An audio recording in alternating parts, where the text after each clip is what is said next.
नमस्कार दोस्तों, मैं आपका दोस्त इंद्रजीत एक बार फिर से आप लोगों के सामने इस डिजिटल प्लेटफॉर्म के माध्यम से संविधान के कुछ महत्वपूर्ण पहलुओं पर चर्चा करने के लिए। दोस्तों, जैसा कि अभी तक हमने आप लोगों से बात किया संविधान के भाग 1, भाग 2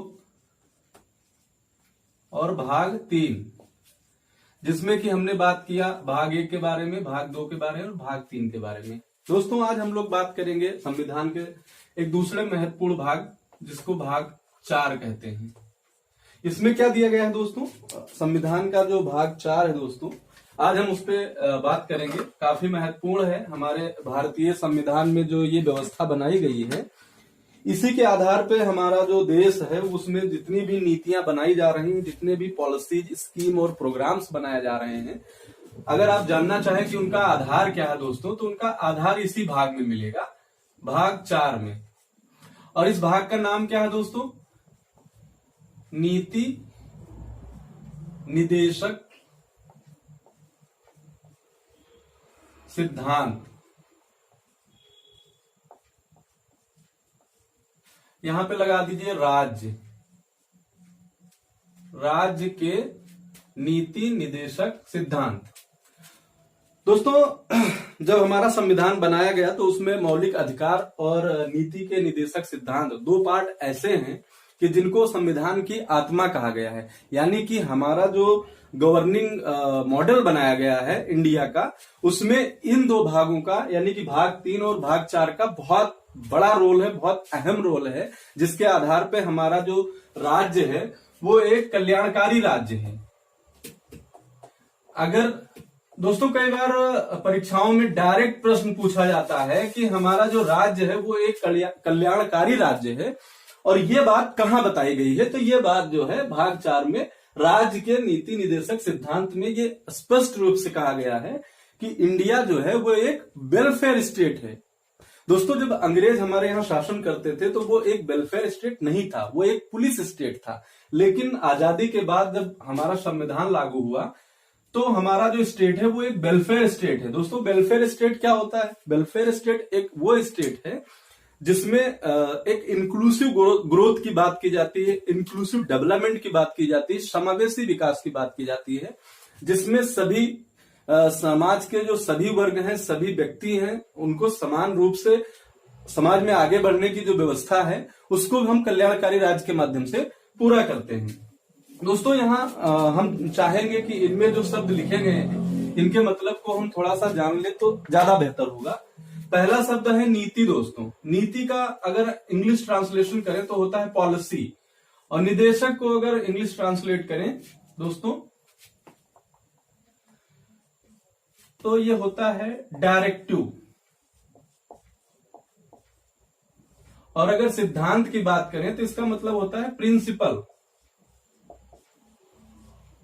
तो दोस्तों, यहां 3 शब्द हैं, एक है पॉलिसी, दूसरा है डायरेक्टिव और तीसरा है प्रिंसिपल। इसको डायरेक्ट हम कहते हैं directive principle of state policy, DPSP short form में कहते हैं। दोस्तों, पॉलिसी क्या होती है? दोस्तों, जो नीतियां हमारे जो स्टेट में नीति बनाई जाती है कि हमारे देश में जो पॉवर्टी रिडक्शन है, या जो वुमेन एम्पावरमेंट है, या जो एल्डरली पीपल है, उनको हम कैसे सर्व करेंगे, उनको हम कैसे सारी सुविधाएं, सारा जो हेल्थ, एजुकेशन या कोई भी बेनिफिट अगर हम अपने सिटीजन्स को प्रोवाइड कराना चाह रहे हैं तो हमारी कौन सी नीतियां होंगी जिसपे हम काम करेंगे, तो उस प्रकार की नीतियां बनाने की बात की जाती है।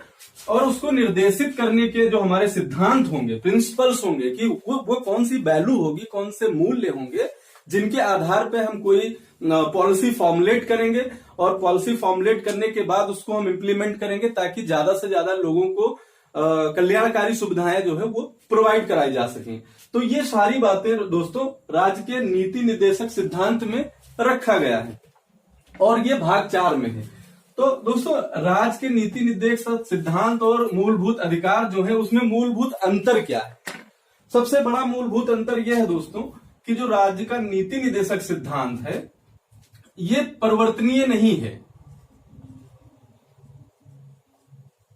परिवर्तनीय नहीं है का मतलब यह है कि इसको लागू न करने पे स्टेट के अगेंस्ट आप कोर्ट में नहीं जा सकते हैं। जैसे अगर फंडामेंटल राइट्स आपके अगर लागू ना हो, उनका वायलेशन हो, तो उनके लिए हम कोर्ट जा सकते हैं और वहां पे अपील दायर कर सकते हैं। लेकिन दोस्तों, अगर राज्य के नीति निर्देशक सिद्धांत में अगर कोई बात बताई गई है कि राज्य ये करेगा या ऐसी व्यवस्था बनाएगा, और अगर राज्य ऐसा नहीं कर पा रहा है तो उसके लिए ऐसा कोई न्यायोचित व्यवस्था नहीं बनाई गई है, इसलिए ये परिवर्तनीय नहीं है। लेकिन दोस्तों, इसकी दूसरी विशेषता क्या है, ये शासन के लिए मूलभूत है। यानी जो भी हमारी गवर्नमेंट होगी, सेंट्रल या स्टेट गवर्नमेंट होगी, वो जो भी पॉलिसीज बनाएंगी तो उसको बनाते समय राज्य के नीति निर्देशक सिद्धांत को ध्यान में रखते हुए ही पॉलिसी बनाई जाएगी। ये बात हमारे संविधान में बताई गई है। तो ये सबसे महत्वपूर्ण अंतर है जो कि फंडामेंटल राइट्स और डीपीएसपी को डिफरेंशिएट करता है। दोस्तों, ये परिवर्तनीय बनाया क्यों नहीं गया? जब हमारा संविधान बनाया जा रहा था तो इस पे भी चर्चा हुई, कॉन्स्टिट्यूएंट असेंबली में ये बात उठी कि आखिर इसको भी परिवर्तनीय क्यों न बना दिया जाए। तो वो इसलिए नहीं बनाया गया दोस्तों कि हमारा जो देश है उसमें बहुत गरीब था, पिछड़ा हुआ, हालांकि गरीब तो आज भी है लेकिन कंपैरेटिवली उस समय बहुत ज्यादा गरीब था। हमारे पास संसाधनों का काफी अभाव था, हमारा देश अभी अभी आजाद हुआ था, इसलिए बहुत सारी दिक्कतें थी। तो उन सारी दिक्कतों को देखते हुए अगर मैंडेटरी बना दिया जाता कि नहीं, ये सारी पॉलिसीज बनाना स्टेट के लिए मैंडेटरी है, तो हो सकता है दोस्तों कि हमारा स्टेट जो है वो ठीक से चल नहीं पाता। इसलिए इसको राज्य पे छोड़ दिया गया। और डॉक्टर भीमराव अंबेडकर ने एक बात कही कि जो भी सरकार बनाएगा, जो भी सत्ता में होगा, अगर वो नीति निर्देशक सिद्धांत के अनुरूप अगर पॉलिसीज नहीं बनाएगा तो आने वाले 5 साल के बाद जब वो इलेक्शन फेस करेगा तो जनता उसे जो है नकार देगी। यानी कि अगर हम कोई भी वेलफेयर पॉलिसीज नहीं बनाएंगे तो आने वाले समय में जो जनता है, जो इलेक्टोरल पॉलिसी हमारे यहाँ अपनाई गई है, तो फिर जनता उसको वोट नहीं देगी या वोट करके बाहर कर देगी। तो यहाँ पे जनता की विवेक शक्ति पे, बुद्धिमत्ता पे ज्यादा विश्वास करते हुए इसको जो है परिवर्तनीय ना बना के इसको अपरिवर्तनीय बनाया गया है दोस्तों। तो जब तक हम ये नहीं जानेंगे दोस्तों कि आखिर इस मूलभूत सिद्धांत के पीछे के जो मूल्य थे वो क्यों थे, कहां से लाए गए थे, तो हमको इसको समझने में थोड़ी दिक्कत होगी। तो उस समय दोस्तों आयरलैंड एक देश है,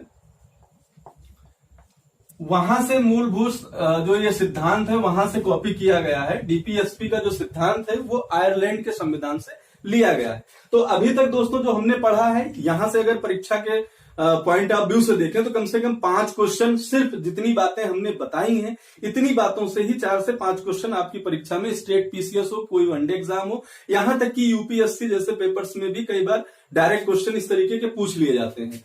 सबसे पहला क्वेश्चन तो यही है कि नीति निर्देशक सिद्धांत किस भाग में है, तो वो भाग 4 में है। दूसरी बात यह है कि नीति निर्देशक सिद्धांत को कहां के संविधान से लिया गया है दोस्तों, तो वो आयरलैंड के संविधान से लिया गया है। तीसरी बात यह पूछ ली जाती है कि यह परिवर्तनीय है या नहीं है, तो दोस्तों ये परिवर्तनीय नहीं है। सिर्फ आपको इतना आंसर करना है और आपका एक क्वेश्चन सही हो जाएगा। और चौथी बात और सबसे महत्वपूर्ण बात जो पूछी जाती है वो ये है कि किस अनुच्छेद से लेके किस अनुच्छेद तक जो है राज्य के नीति निर्देशक सिद्धांत के बारे में बात की गई है, तो वो है 36 से 51 तक, 36 to 51। तो जैसा कि अभी हमने देखा कि हम फंडामेंटल राइट्स के बारे में बात कर रहे थे, तो वहां पे बार बार ये बात आ रही थी कि अगर आपके फंडामेंटल राइट्स वायलेट होंगे तो फिर आपके पास कोर्ट में जाके अपील करने की सहूलियत है वहां पे।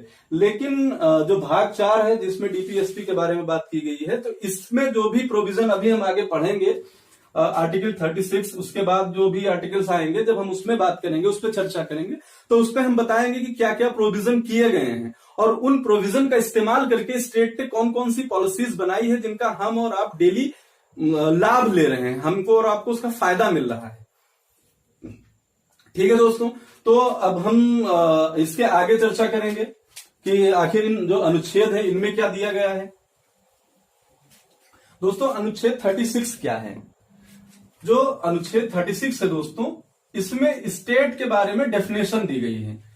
दोस्तों अगर आपने हमारा पिछला वीडियो देखा होगा तो उसमें हमने आर्टिकल 13 के बारे में बताया था, सॉरी दोस्तों आर्टिकल 12 के बारे में, अनुच्छेद 12 में भी स्टेट की डेफिनेशन दी गई थी कि यानी स्टेट कौन है। जैसे कि गवर्नमेंट हो गई, पार्लियामेंट हो गया, जो राज्य के जो सरकारें हैं वो हो गई, हमारा जो एडमिनिस्ट्रेशन हो गया, पंचायतें हो गई, या कोई भी पीएसयूज हो गया, जितने भी इस तरीके के सरकारी संस्थान हैं वो सारे के सारे क्या हैं, स्टेट हैं। यानी कि हमें जो भी राइट्स मिले हुए हैं या जो भी पॉलिसीज बनाई जाएंगी और उनको इम्प्लीमेंट किया जाएगा वो स्टेट के द्वारा ही किया जाएगा। तो अनुच्छेद 36 में और कुछ नहीं है दोस्तों, मोटा मोटा बस स्टेट की डेफिनेशन दी गई है कि आखिर स्टेट है क्या। उसके बाद दोस्तों अगर हम बात करें अनुच्छेद 37 की, 37 की, तो इसमें क्या दिया गया है दोस्तों, अनुच्छेद 37 में यह बताया गया है दोस्तों कि जो भी प्रोविजन हमारे डीपीएसपी में दिए गए हैं, directive principle of state policy में जो भी बातें कही गई हैं, राज्य उनको लागू करवाएगा। बस आप इतना जानिए दोस्तों कि राज्य उनको लागू करवाएगा। ये बात जो है अनुच्छेद 37 में कही गई है दोस्तों।